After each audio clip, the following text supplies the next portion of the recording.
Before we start looking at branding, I think it's important to have a look at why it's worth investing your time and effort and resources in a branding exercise. First of all, branding your practice effectively will help to attract the right patients to you. It will help to increase the effectiveness of your marketing as well. We all have a limited budget we can spend on marketing, whether that's paid advertising on social media, whether that's print marketing, content marketing, or any other form of marketing. So by getting your branding right, you're going to increase the effectiveness of the work you're putting out there.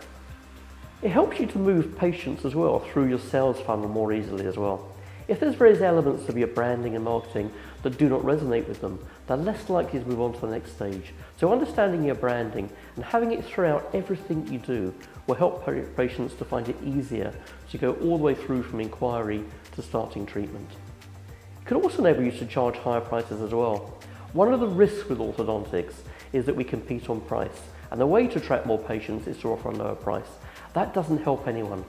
Your margins are being squeezed, costs are going up all the time. This isn't an effective business model. So having your branding right can mean you can command some higher prices.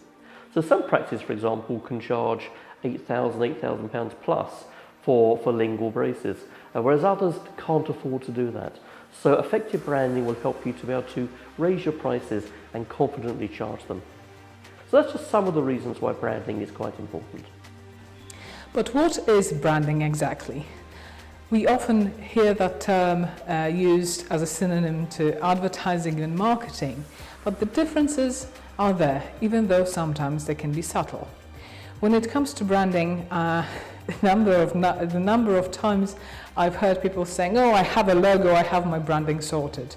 Well, a logo and your visual identity are very important elements of your brand expressions, but they are not branding and brand in itself. They are part of it.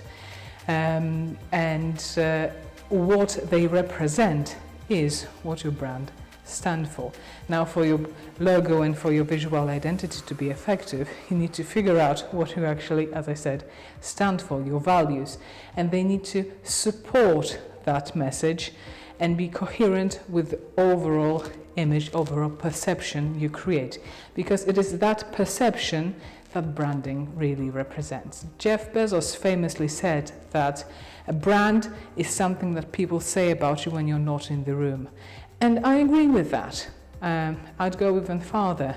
Your brand is something that is the way you make people feel after the treatment, after the procedures, is what they tell their best friends about the experience.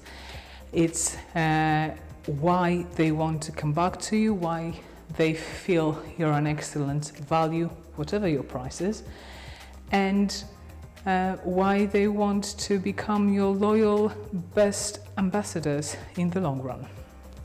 I think that's a really very good point, Clint.